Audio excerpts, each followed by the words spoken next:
room, and he said, I'll show you the house. Go there, it's probably knocked down now, what door number it is. 25 people living in a room. We should eat from one plate. We should eat together. We should live together. We built the masjid together. We built the community together. We built places back home together. We built property together. There was so much barakah in our life. You, my son, there's 250 of you in one room. You can't sit together. You can't build something together.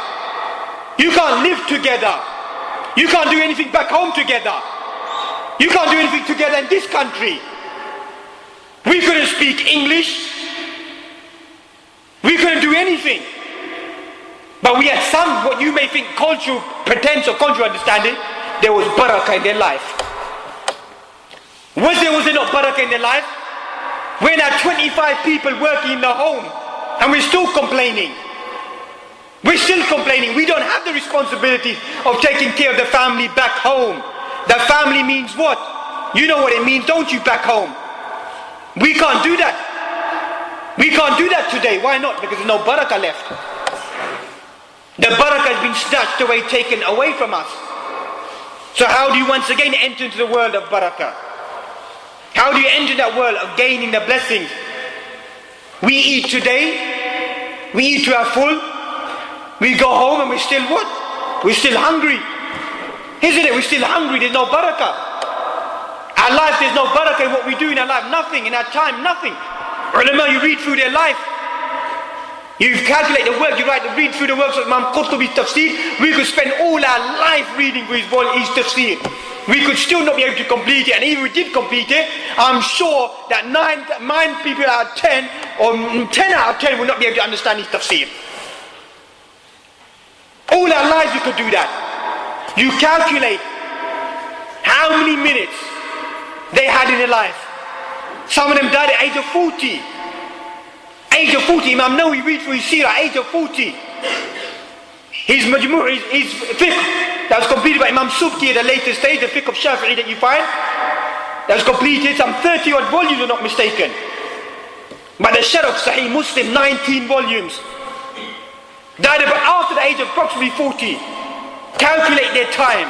They didn't have electricity, they didn't have AC, they didn't have PAs around them, or fancy libraries. They must have handwritten at least 40 to 50 pages a day. Handwritten. No, go try typing up a letter, isn't it? Type a letter, you say, oh, my fingers are hurting. 40 to 50 pages handwritten on a daily basis. They stopped and they prayed. They stopped and they fasted. They stopped and they performed Hajj. They stopped and they done Umrah. They done all the things that we're doing. But now we're the modern man.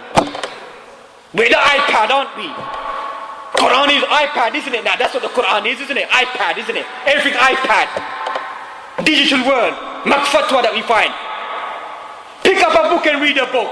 No, just go to the internet, that's it. Do Google search. Halal, haram, that's enough for me. That's what life is become. Fast world, that's it. Everything, fast world.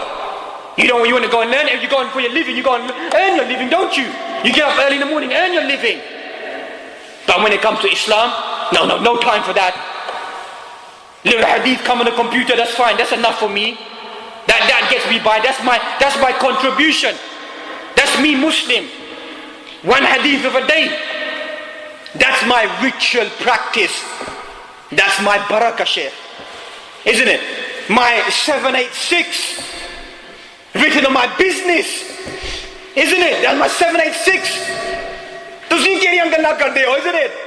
786 ਨਜ਼ਰ ਨਹੀਂ ਆਉਂਦੀ ਤੁਹਾਨੂੰ? Isn't it? 786, that's my barakat. And look at the protection. Rip them up is what I say. Rip them up, brothers. Rip them up.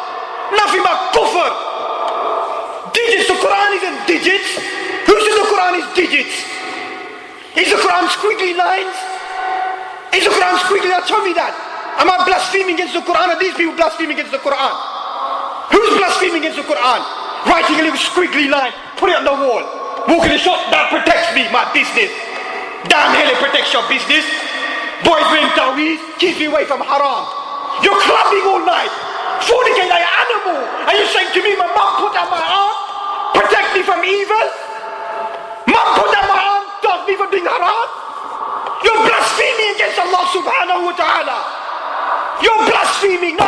blaspheming. I'm not the mad Wahhabi.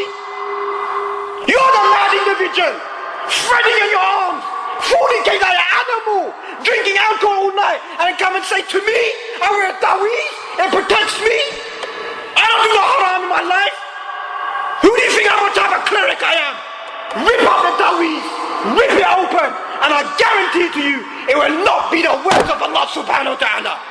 I guarantee you, rip it open from your arm, rip it open and read it. You can't read one clear word from the book of Allah subhanahu wa ta'ala. And you want to be listening to these people? This is protection for you. Tie a thread on your car. Tie a black thread on your underneath your exhaust, like a Hindu, like a Sikh. That's what they do for barakah. Tie a thread on the bottom of their car. That's what you do now today? And you think that's your Muslim life? Ayatul Kursi hanging in my car window. Ayatul Kursi, where does it say in the hadith? Ayatul Kursi hanging on the window. Ayatul Kursi, read it and it will protect you from the shaitan. Read it when you go to sleep, not hang it on your window. That's what we become good for, isn't it? When you become good for that, that's the reality. That is the reality. That's what we become. People live our life on threads, on strings. And as we began with suspicions, black cat came in my way. Bad luck for me today. A black bull could come in your way. What would happen then? Black cat came our way. Sheikh, what should I do? What type of life is this? What type of creed is this? What type of devotion is this? This is the same thing that Prophet came to break apart, rip it apart. Ripped it apart, and we're going back to a life of Jahiliyyah. Going back to a life of Jahiliyyah. Like I said, I've lived in these countries. I'm not one of those people who say, he doesn't know what he's talking about. Every other mile, you have to throw a dime. You have to flick a rupee. To who? So and so. To get to the other destination. This is what we've become. This is our creed. This is our life. This is our devotion.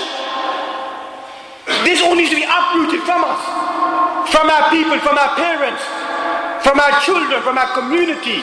It needs to be uprooted. There's no ifs and buts. There's no this fiqh al-ikhtilaf, this difference of opinion. There's no difference of opinion about this. There may be different opinion where you place your hands, when you pray, how you say Ameen or you don't say it. There may be different opinion that ulama have allowed. But when it comes to Babul Aqa'id, when it comes to Aqidah, clear cut, finish. It's black and white.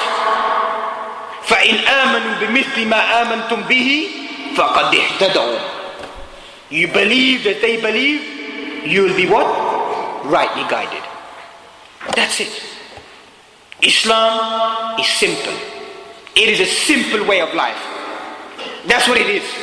Simple practices we have to do, and you find once again the blessings will return back. But we don't want to even do the simple practices.